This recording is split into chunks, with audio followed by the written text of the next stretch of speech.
امریکہ میں دیکھیں، یورپ میں دیکھیں، جو چائنا میں شروع میں ہوا تھا، تو پاکستان کے تو نسبتاً بہت بہتر حالات تھے.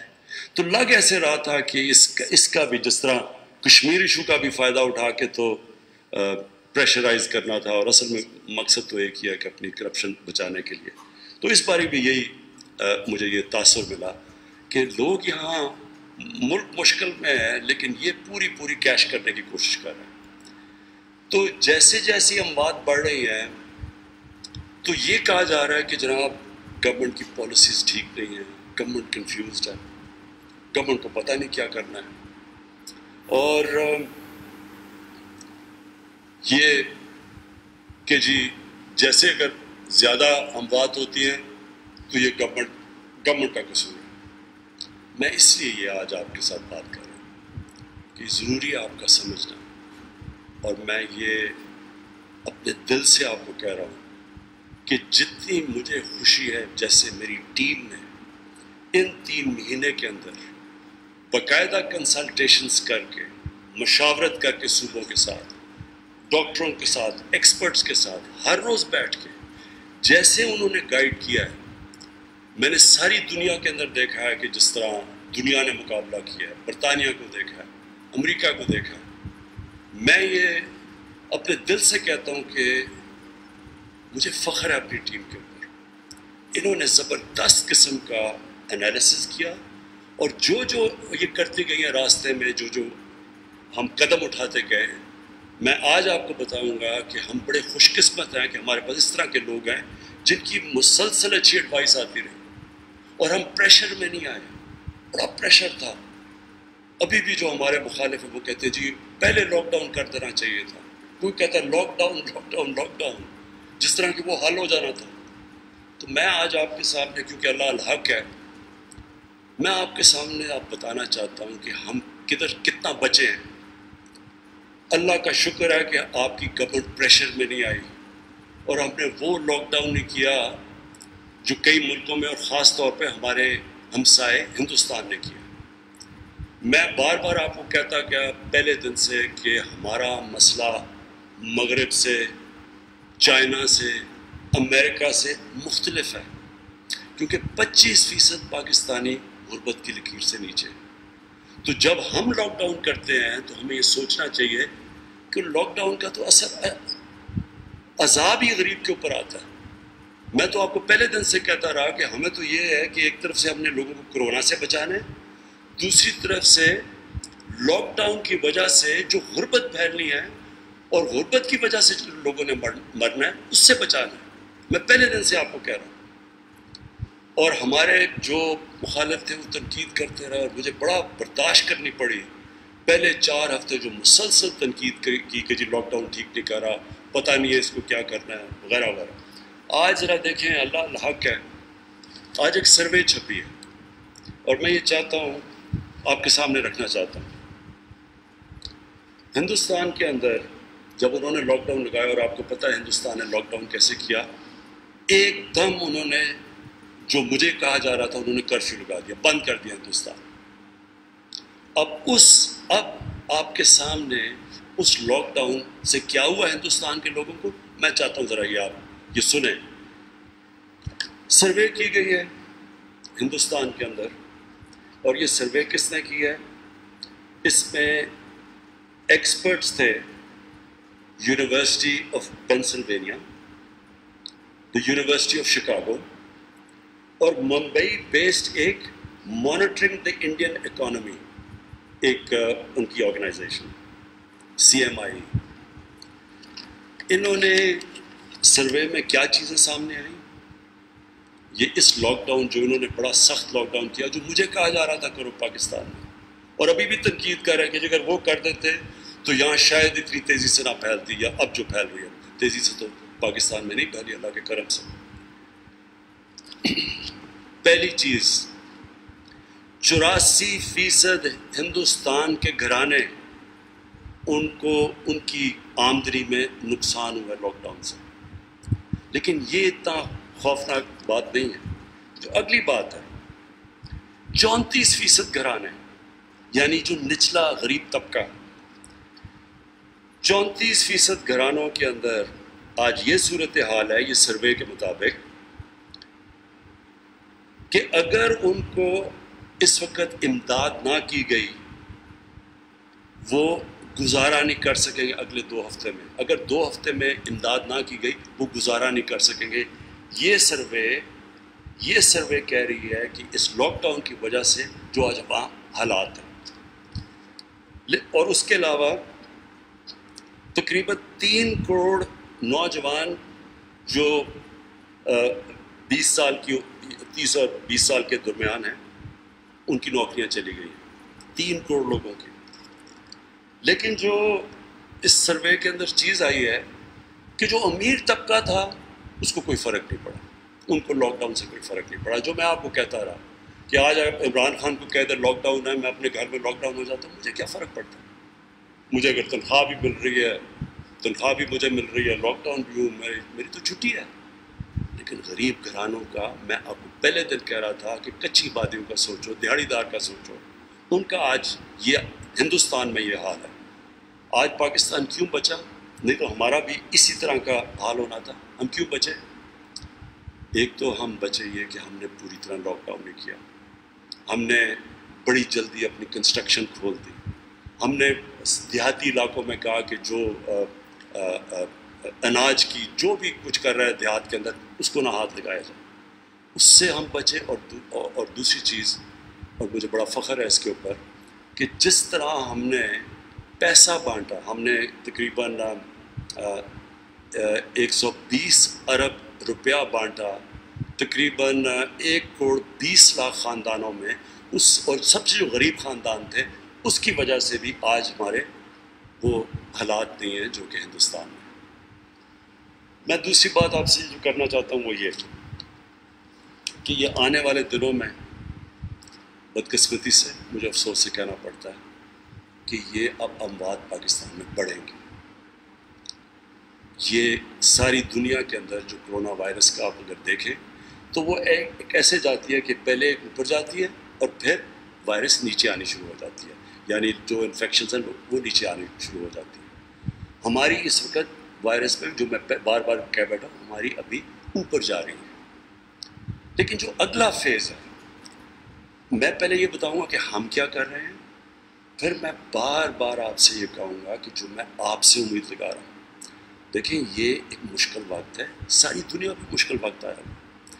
جو قومیں مل کے اس کا مقابلہ کریں گی ان کا وقت اتنا مشکل نہیں ہوگا بنسبت ان قوموں کے جدھر انہوں نے احتیاط نہ کی, ایس او پیز جو بعد میں ابھی میں آپ سے بات کرتا ہوں.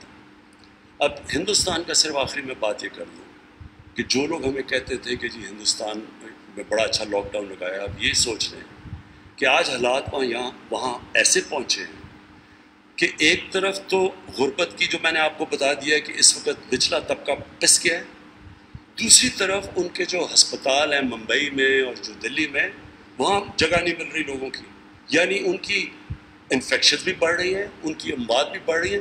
لیکن اس کے باوجود وہ اس نتیجے پہ پہنچے ہیں کہ اب وہ مزید لاک ڈاؤن نہیں کر سکتے, وہ لاک ڈاؤن بھی کھولتے آ رہے ہیں. یعنی وہ ادھر ہی آ رہے ہیں جدھر میں اور میری ٹیم پہلے دن سے کہہ رہی تھی کہ اس کا حل مکمل لاک ڈاؤن نہیں ہے, اس کا حل سمارٹ لاک ڈاؤن ہے. یعنی عقل سے ہمارے جیسے ملکوں میں ہم اپنا کاروبار بھی لوگوں کا چلتا جائے, اور پھر ایک اس طرح کریں کہ ایک ٹریک اینڈ ٹریس کریں, یعنی محدود علاقوں کے اندر جدھر پھیل رہی ہے ان کو لاک ڈاؤن کریں. اور اس کے لیے میں نے پھر آپ کو ہم نے جو, اور آج ہم بڑے خوش قسمت ہیں کہ ہمارے پاس 10 لاکھ ٹائیگر فورس ہے نوجوانوں کی, جو آج دنیا بھی سمجھ رہی ہے کہ یہ صرف ایڈمنسٹریشن اب نہیں کر سکتی, ایڈمنسٹریشن نے اپنا کام بھی کرنا ہے, وہ سارا کچھ نہیں کر سکتی. لہٰذا آپ کو والنٹیئر چاہیے جو ہم نے ٹائیگر فورس جمع کی ہوئی ہے. اور اس کا کام یہ ہوگا جو کہ میں آپ آگے بتاؤں گا کہ جو ایس او پیز ہے, یہ ضرورت ہے اس ہمارے ملک کی اس وقت کہ ہم لوگوں کو آگاہ کریں. جب تک لوگوں کو یہ پتہ نہیں چلے گا کہ اگر آپ ایس او پیز پہ نہیں چلیں گے تو یہ پھیلتی جائے گی اور تیزی سے پھیلے گی. اور اگر یہ تیزی سے پھیلے گی تو جس طرح پریشر پڑنا شروع ہو گیا ہے ہمارے ہسپتالوں پہ, میں آپ کو پہلے کہہ رہا تھا کہ ہم اس لیے چاہ رہے ہیں کہ لوگ احتیاط کریں کیونکہ ہسپتالوں پہ پریشر نہ پڑے. تو جیسے جیسے پریشر پڑتا جائے گا ہمارے ہسپتالوں پہ، وہ لوگ جو ہسپتالوں میں، ہمارے پاس تو اتنی جگہ نہیں ہے. یہ یاد رکھیں کہ امریکہ جیسی جگہ میں، نیو یارک جو دنیا کا سب سے امیر شہر ہے، نیو یارک دنیا میں کوئی شہر اتنا امیر نہیں جتنا وہ ہے. آپ کو پتہ ہے کہ وہاں بھی ہسپتالوں کا کیا حال ہوا تھا، ان کو بھی مشکل پڑ گئی تھی، وہاں بھی وینٹیلیٹرز کی کمی ہو گئی تھی. ادھر بھی جو میڈیکل سٹاف ہے، جو ہیلتھ ورکرز ہیں، ادھر بھی ان کے اوپر پریشر پڑ گیا تھا. تو ہمارا ملک جدھر پہلے ہم نے 70 سال میں خرچ ہی نہیں کیا اپنے ہسپتالوں پہ، ہیلتھ پہ. ہمارے تو یہاں صاحب اقتدار، ان کا تو کھانسی بھی ہوتی تھی تو وہ باہر چلے جاتے ہیں، جو باہر علاج کرواتے ہیں، جن کو پتہ ہی نہیں کہ پاکستان میں ہیلتھ سسٹم کے کیا حالات ہیں اور کتنا یہاں خرچے کی ضرورت ہے یا کتنی ضرورت ہے ان کو ٹھیک کرنے کی.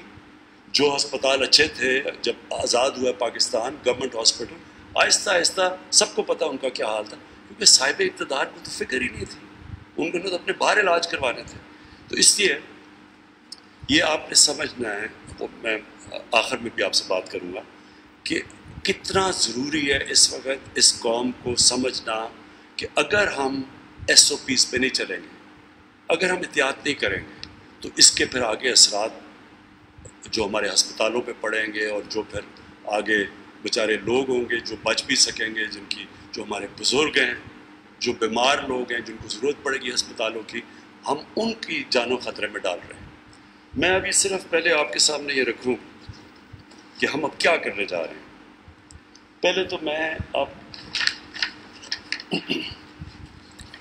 کو یہ بتانا چاہتا ہوں کہ اب سے میں نے فیصلہ کیا ہے کہ میں یہ پرائم منسٹر آفس سے میں سارے ملک کا جائزہ لوں گا کہ ایس او پیز کے اوپر، یعنی جو ہم نے شرائط دی ہیں کہ جو بھی اگر دکانیں کھلنی ہیں تو کیا ان کو کن کنڈیشنز کے اوپر، کن ایس او پیز پہ چلنا ہے، وہ اب میں یہاں سے مانیٹر کروں گا.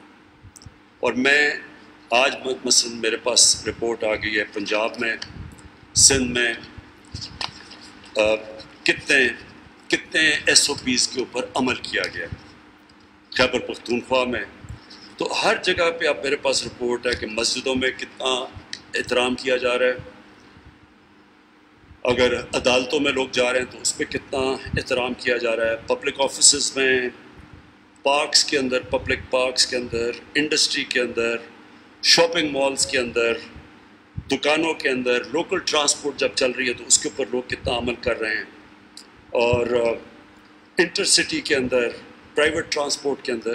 یہ اب میرے پاس ہر روز رپورٹ آیا کرے گی، اور اس رپورٹ کے اوپر ایڈمنسٹریشن کے ساتھ مل کے اور اپنی ٹائیگر فورس کے ساتھ مل کے ہم ایکشن لیں گے. ہمیں جب پتہ چلے گا کہ کوئی کون سا صوبے میں اگر نئی کام ان کے اوپر عمل کیا جا رہا، پھر ان کو بند کیا جائے گا. جو اسمارٹ لاک ڈاؤن کا مطلب یہ تھا کہ ادھر سے جدھر سے پھیل رہی ہے اس جگہ کو بند کر دیا جائے گا. تو لہٰذا جو میں سب سے آج جو ہمارے دکاندار ہیں، ہمارے مالز پہ ہیں، ہمارے ٹرانسپورٹ پہ جتنے بھی لوگ ہیں، جو بھی مینیجرز ہیں، میں آج آپ سب کو کہہ رہا ہوں کہ یہاں سے مانیٹر کیا جائے گا، اور جو عمل نہیں کیا جائے گا وہاں بند کر دیا جائے گا. ان کو اگر وہ دکان ہے وہ نہیں کر رہی تو دکان کو بند کر دیا جائے گا، مال ہے تو اس کو بند کر دیا جائے گا، فیکٹری نہیں کر رہی تو اس کو بند کر دیا جائے گا. اگر ایک محلے میں ہم دیکھ رہے ہیں کہ پھیل رہا ہے اور محلے والے نہیں کر رہے، اس ایریا کو کارڈن آف کر دیا جائے گا. اور یہ جو ہماری فورس ہوگی یہ مدد کرے گی، جو ٹائیگر فورس ہے یہ مدد کرے گی ایڈمنسٹریشن سے لوگوں کو عمل کروانے میں. اب تک اتنا ہم نے زور نہیں ڈالا کیونکہ ہم دیکھ رہے تھے، پہلے تو ہمیں ڈیٹا گیدر کر رہے تھے. تو اب جو ہمارے پاس ڈیٹا آ رہا ہے، میں آپ کو آج کہنا چاہتا ہوں کہ ہم اب سختی کریں گے. میں یہاں سے بیٹھ کے پورا جائزہ بھی لوں گا اور پوری طرح اپنی ایڈمنسٹریشن کے ذریعے پوری اب سختی کروں گا.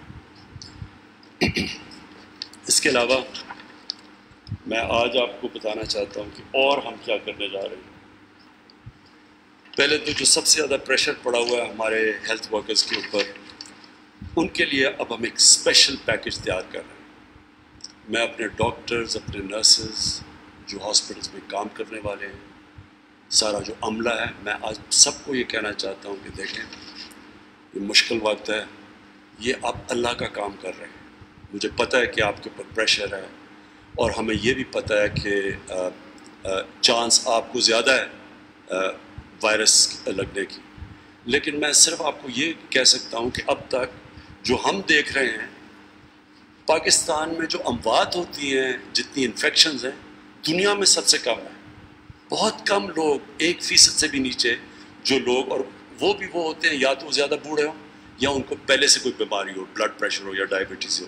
لیکن اس کے علاوہ میں اپنے ہیلتھ ورکرز کو خاص کہنا چاہتا ہوں کہ دیکھیں اس کو آپ نے جہاد سمجھنا.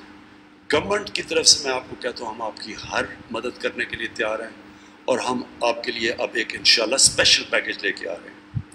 دوسرا ایک اور ہم کام کر رہے ہیں کہ اب ہم ڈیٹا مینیجرز سارے پاکستان کے ہسپتالوں کے اندر دے رہے ہیں.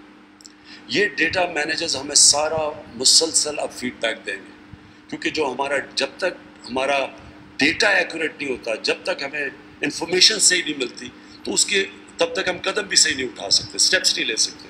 تو اب میں نے یہ فیصلہ کیا ہے کہ ہم ہر ہاسپٹل کے اندر اپنے ڈیٹا مینیجرز کو بھیجیں گے جو ہمیں مسلسل فیڈ بیک دیں گے. میں اپنے لوگوں کے لیے میں بتانا چاہتا ہوں کہ یہ آج جدھر آج ہم کھڑے ہیں، اور جب یہ کرونا وائرس شروع ہوئی تھی مارچ میں، تو تب سے اب تک ہمارا سفر کیا ہے یا ہم نے کیا کیا قدم اٹھائے. لوگ پوچھتے ہیں کہ جناب آپ نے کیا کیا جب سے آپ آئے ہیں. جب یہ شروع ہوئی کرونا وائرس تو صرف پاکستان میں 2 ٹیسٹنگ لیبارٹریز تھیں جو ٹیسٹ کرتی تھی کرونا وائرس کی. سارے پاکستان میں 2 تھیں، آج 107 ہیں. جب شروع ہوا تھا تو ہمارے پاس صرف 500 ٹیسٹ کی کیپیسٹی تھی. آج ہم 4 گھنٹے میں 25,000 ٹیسٹ کر سکتے ہیں، اور ہمارے پاس کیپیسٹی 12 لاکھ ٹیسٹ کی کیپیسٹی ہو گئی. جب یہ شروع ہوئی تھی تو سارے پاکستان میں کتنے وینٹیلیٹرز تھے جو ICU بیڈز کے ساتھ وینٹیلیٹرز ہوتے ہیں؟ 2800 تھے. آج پاکستان میں 4,800 ہے، اور اس کے اوپر ہم نے 1,400 آرڈر کیے ہوئے ہیں. یاد رکھیں کہ جو وینٹیلیٹرز ہیں، ہاں سوری یہ میں کلیئر کر لوں کہ 12 لاکھ ٹیسٹ مہینے کے ہم کر سکتے ہیں. یہ جو وینٹیلیٹرز کا پھر سے بتا دوں، 2800 تھے، آج 4,800 وینٹیلیٹرز ہیں، آرڈر کیے ہوئے ہیں 1,400. مسئلہ آپ سب کو پتہ ہونا چاہیے کہ دنیا میں اس وقت وینٹیلیٹرز کی شارٹیج ہے. پاکستان میں کوشش کر رہے ہیں، ابھی ٹرائلز کر رہے ہیں کہ پاکستان میں وینٹیلیٹرز بنائے جائیں، لیکن ان کی ابھی ٹیسٹنگ ہو رہی ہے، تو ابھی تک ہم کہہ نہیں سکتے کہ پاکستانی وینٹیلیٹرز ہم استعمال کر سکتے ہیں یا نہیں. جو ICU بیڈز تھے، جو سب سے زیادہ پریشر اس وقت پڑا ہوا ہے ICU بیڈز کا، وہ 600 تھے. آج ہمارے پاس 1300 ICU بیڈز ہیں. زیادہ کیوں نہیں ہم کر سکتے؟ لوگ کہتے ہیں جی آپ کو اور کرنے چاہیے تھے. اس کا ایک مسئلہ ہے کہ جو ICU بیڈ کے لیے جو سٹاف چاہیے، جو نرسز چاہیے، وہ بڑی اسپیشلائزڈ ہوتی ہیں، اسپیشلائزڈ ٹریننگ کی ضرورت ہے. تو اس کے لیے ہم یہ بھی آپ کو کہیں کریش کورسز کر رہے ہیں کہ جلدی جلدی ہم ٹرین کریں سٹاف کو. تو بیڈز کی ایک مسئلہ پڑا ہوا ہے ہمارا وینٹیلیٹرز کا، جیسے جیسے وہ آئیں گے، اور دوسرا کہ ٹرینڈ سٹاف کی آپ تیاری کروا رہے ہیں. اور پھر جو آکسیجن، جس کی اس وقت بہت ضرورت پڑی ہوئی ہے آکسیجن کی، ہماری کوشش یہ ہے کہ جو مزید آکسیجن کے بیڈز ہیں وہ ہم 2,000 بیڈز کا اضافہ کریں. 1,000 بیڈ انشاءاللہ ہم جون تک تیار کر لیں گے، اور پھر سے رکاوٹ ہے اس میں ٹرینڈ سٹاف کی، اور اس کو بھی جلدی جلدی ٹرین کریں. اور انشاءاللہ جولائی میں 1,000 آکسیجن والے بیڈز اور ہم پروڈیوس کر دیں گے، یعنی سارے صوبوں میں. میں آخر میں صرف اب آپ سے جو آخر میں بار بار میں کہتا ہوں، میں آج پھر آپ سے کہہ رہا ہوں، دیکھیں گورنمنٹ تو پوری کوشش کر رہی ہے.